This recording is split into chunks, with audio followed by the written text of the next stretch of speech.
Bitcoin total சப்ளையில் just 2.7% of the பிட்காயினை மட்டும்தான் கவர்மெண்ட்ஸ் ஹோல்ட் பண்ணுறாங்க. இட் மீன்ஸ் மிச்சம் இருக்கிற 97% பிட்காயினை பார்த்தீங்கன்னு சொன்னால் உங்களையும் என்னையும் இருக்கிற சாதாரண மக்கள் ஹோல்ட் பண்ணிட்டு இருக்காங்க. அதுலேயும் பார்த்தீங்கன்னு சொன்னால் 57% பிட்காயின் தனி நபர்களால் ஹோல்ட் பண்ணப்படுது. மற்றதெல்லாம் பார்த்தீங்கன்னு சொன்னால் இன்ஸ்டிடியூஷன் மைனஸ்ன்னு சொல்லி பிரிவட்டாலும் 57% மோர் தேன் 50% உங்களை என்னை மாதிரி சாதாரண மனிதர் இண்டிவிஜுவல்ஸ் ஹோல்ட் பண்ணுறாங்க. அதனால தான் 16 வருஷமாகியும் இன்றைக்கு வரைக்கும் இந்த பிட்காயின் நெட்வொர்க்கை இவ்வளோ காலத்துக்கு யாராலையுமே ஹேக் பண்ண முடியாமல் இருக்குது, யாராலையுமே டபுள் ஸ்பெண்ட் பண்ண முடியாமல் இருக்குது, யாராலையுமே மேனிப்புலேட் பண்ண முடியாமல் இருக்குது. பிட்காயின் பார்த்தீங்கன்னு சொன்னால் பிளாக் செயினில் ரன் ஆகிற ஒரு கன்செப்ட் வந்து பிட்காயின் கொண்டு தான் பிளாக் செயினுங்கிற ஒரு கன்செப்டே வந்திக்கு. பிளாக் செயின் உங்களுக்கு ஈஸியாக வழங்கப்படுத்துறேன்னு சொன்னால் ஒரு விஷயம் ஒன்றை கிரியேட் பண்ணி அந்த விஷயத்தை ரன் பண்ண வச்சுட்டு அதோட கண்ட்ரோலை தூக்கி கடலில் எறிகிற மாதிரி. இட் மீன்ஸ் அந்த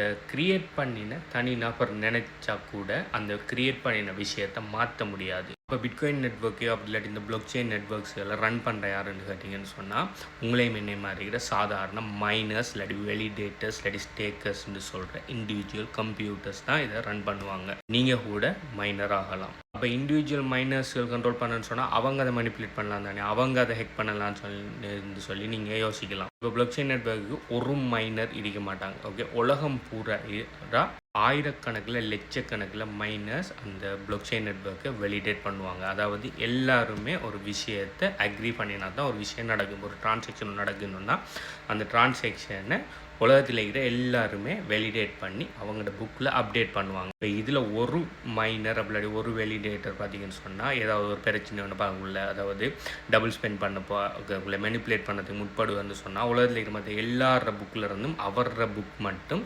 வித்தியாசப்பட்டீங்கன்னு சொன்னால் அது ஈஸியாக ரிஜெக்ட் ஆகிடும். அப்போ ஒரு பிளாக் செயின் நெட்வொர்க்கை ஒரு ஆள் மெனிப்புலேட் பண்ணணும், ஹேக் பண்ணணும் இல்லாட்டி டபுள் ஸ்பெண்ட் பண்ணணும் ஏதாவது ஒரு தப்பான விஷயம் ஒன்று செய்யணும்னு நினைப்பாருன்னு சொன்னால் அவர் மோர் தேன் 50% ஆஃப் த நெட்வொர்க்கை கண்ட்ரோலில் எடுக்கணும். இப்போ பிட்காயின் நெட்வொர்க்கை பார்த்தீங்கன்னு சொன்னால் யாருக்கிட்டையுமே மோர் தேன் 50% இல்லை. நீங்கள் இது 50%க்கு மேலே இருக்குன்னு நினைச்சாலும் இது ஒரு தனி நபர் இல்லை, உங்களே என்ன மாதிரி இருக்கிற சாதாரண மக்கள், உலகம் பூரா இருக்கிற சாதாரண மக்கள் பெர்சன்டேஜ் தான் இது. ஓகே, ஸோ இது ஒரு தனி இடத்துல இல்லை. உலகம் பூரா இருக்கிற எல்லா பிட்காயின் ஹோல்டர்ஸும் ஒரு விஷயத்தை அக்ரி பண்ணி இதை மாற்றுவோம்னு சொல்லி முன் வந்தால் மட்டும்தான் இந்த பிட்காயின் பிரச்சனை, அதாவது டபுள் ஸ்பெண்டும் மேனிப்புலேஷனும் ஏதோ ஒன்று செய்யலாம். யோசிச்சு பாருங்கள், கவர்மெண்ட்ஸோட கண்ட்ரோலில் ஜஸ்ட் 2.7% தான் இருக்குங்கிறதால கவர்மெண்ட்டால் எந்த விதமான மேனிப்புலேஷனுமோ எந்த விதமான கண்ட்ரோலுமே பண்ண முடியாது. அதனால தான் இன்றைக்கு கூட நிறைய கவர்மெண்ட்ஸ்கள் பிட்காயினையும் இந்த பிளாக் செயின் நெட்வொர்க்கையும் அட்டாக் பண்ணிக்கிட்டே இருக்காங்க. ஏன்னா அவங்கள கண்ட்ரோலை விட்டு இந்த மணிங்கிற விஷயம் வெளியில் போகுது, உங்களை என்ன மாதிரி சாதாரண கைக்கு போகுதுங்கிறத அவங்களால ஏற்றுக்கொள்ள முடியலை. ஏன்னா நம்ம பாவிக்கிற லோக்கல் கரன்சியலான US dollar, Canadian dollar, LKR போன்ற கரன்சியில் பார்த்தீங்கன்னு சொன்னால் ஜஸ்ட் ஒரு பேப்பர், ஒரு எந்த விதமான ஒரு பேக்கப்புமே இல்லாமல் எந்த விதமான ஒரு வெலுவுமே இல்லாமல் ஒரு ஃபேக் ப்ராமிஸில் ரன் பண்ணிட்டு இருக்கிற ஒரு பேப்பர். இதுக்கு உதாரணத்தை பாருங்கள், அன்லிமிட்டெட் சப்ளை. நீங்கள் எந்த நாட்டை கரன்சி எடுத்தாலும் சரி அன்லிமிட்டெட் சப்ளை. நார்மலாக பார்த்தீங்கன்னு சொன்னால் கோல்ட் ஸ்டாண்டர்ட் ஒரு விஷயத்தை வச்சு தான் இந்த பேப்பர் கரன்சியில் பிரிண்ட் பண்ணணும் ஸ்டாண்டர்ட் ஒன்று இருந்தீங்க. ஆனால் அதை அப்புறம் ரிமூவ் பண்ணி போட்டு நினச்ச மாதிரி கல்லணல் இதை ஓப்பன் பண்ணி பிரிண்டர் ஓப்பன் பண்ணி பிரிண்ட் பண்ண தள்ளிட்டானுகள்.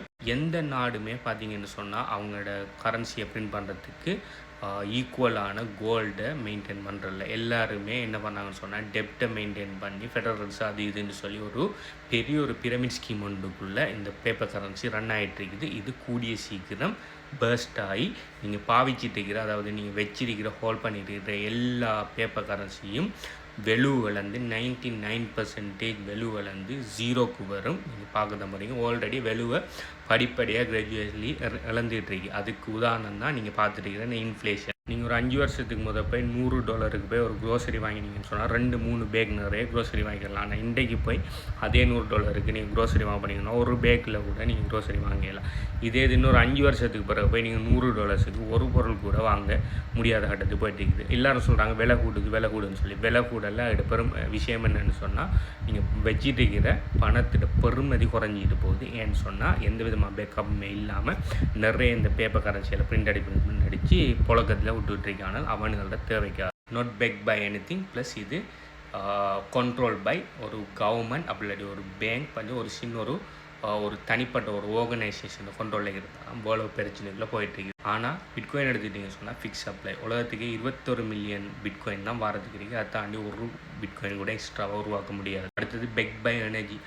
பிட்காயின் வாங்கினீங்கன்னு சொன்னால் சும்மா வராது. நிறைய thousands of millions of computers one way mathematical கால்குலேஷனை கஷ்டப்பட்டு செஞ்சு அதில் ஆன்சர் எது கண்டுபிடிக்குது, எந்த கம்ப்யூட்டர் முதலாவதாக கண்டுபிடிக்கிறதோ அதுக்கு தான் பிட்காயின் ரிவார்டாக போகும். இதுக்கு பார்த்தீங்கன்னு சொன்னால் பயங்கரமான எனர்ஜி செலவாகும். இந்த எனர்ஜியை பேக் பண்ணி தான் இந்த பிட்காயின் இருக்குது. ஸோ அதனால் இந்த பிட்காயினுங்கிறது ஒரு ஹார்ட் மணி. அடுத்தது நோ ஒன் கண்ட்ரோல் இட். அதாவது இந்த பிட்காயின் சப்ளையை ஒரு தனிப்பட்ட இதில் பார்த்தீங்கன்னு சொன்னால் கவர்மெண்ட் கண்ட்ரோல் பண்ணுற மாதிரி இதில் ஒரு தனிப்பட்ட நபர் கண்ட்ரோல் பண்ணலை. பார்த்தீங்கன்னு சொன்னால் இந்த பிட்காயின் நெட்வொர்க்கை இவ்வளோ பேர் கண்ட்ரோல் பண்ணுறாங்க. இதில் யாருமே மோர் தென் 50% கண்ட்ரோல் பண்ணல. இது ஒரு தனிப்பட்ட நபருங்கிறதால யாருமே 50% கண்ட்ரோல் பண்ணலைங்கிறதால யாராலையுமே இதை மெனிப்புலேட் பண்ண முடியாது. பிட்காயின் நெட்வொர்க்கை டிஸ்ட்ராய் பண்ணுறதுக்கு 2 வழி இருக்குது. அந்த 2 வழியுமே இம்பாசிபிள். முதலாவது வழி என்னென்னு சொன்னால் பிட்காயின் நெட்வொர்க்கில் 50% கண்ட்ரோலில் எடுக்கிறது.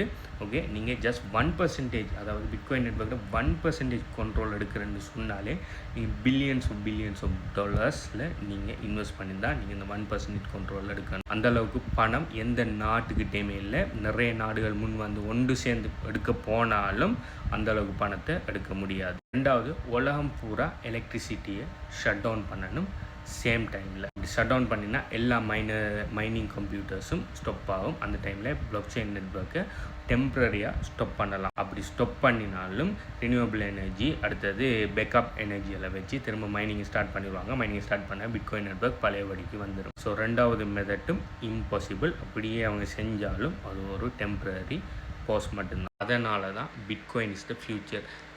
எந்த விதமான சிஇஓவோ எந்த விதமான கம்பெனியோ எந்த விதமான ஒரு ஆர்கனைசேஷன் கண்ட்ரோல் இல்லாமல் எந்த விதமான மார்க்கெட்டிங் டீம் கண்ட்ரோலும் இல்லாமல் 16 வருஷமாக எந்த விதமான ஃபால்ட்டுமே இல்லாமல் ரன் ஆகிட்டு இருக்கிற ஒரு நெட்வொர்க்னு சொன்னால் பிட்காயின் தான். $1 விட குறைய இருந்து 16 வருஷத்துக்கு $1 விட குறைய இருந்த பிட்காயின் இன்றைக்கு மோர் தென் $100,000 மேலே போயிட்டு இருக்குது.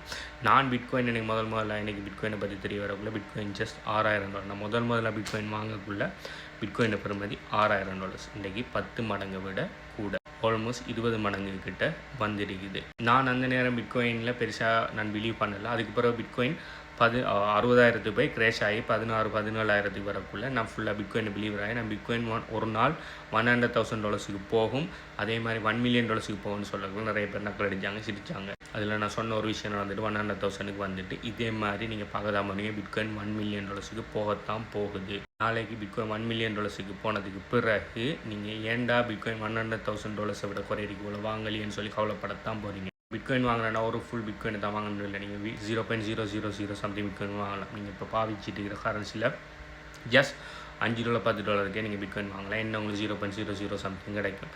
உங்கள்கிட்ட அட்லீஸ்ட் 0.01 பிட்காயின் ஆகுது இல்லைன்னு சொன்னால் இப்போவே அதை அக்யூமுலேட் பண்ண எடுத்துக்கொள்ளுங்கள். நான் கதைக்கிற லாங் டைம். நீங்கள் இன்றைக்கு பிட்காயின் வாங்கி நாளைக்கு விற்று நாளைக்கு பணக்காரனான்னு சொல்லி யோசிக்காதீங்க.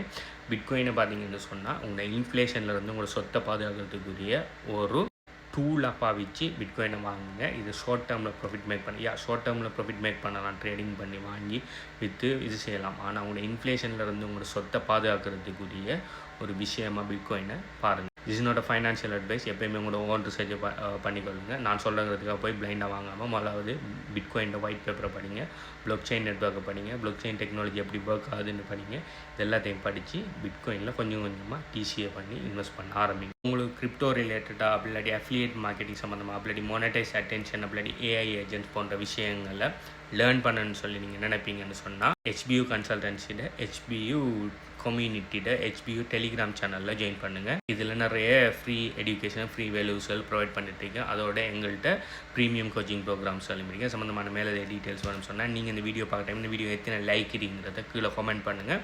இதில் எப்படி ஜாயின் பண்ணுறது, HBU கம்யூனிட்டியில் எப்படி ஜாயின் பண்ணுறேன், மற்ற கோச்சிங் ப்ரோக்ராம் எப்படி ஜாயின் பண்ணுங்கிற மற்ற மேலதிக விஷயங்களை நான் தரேன். பை.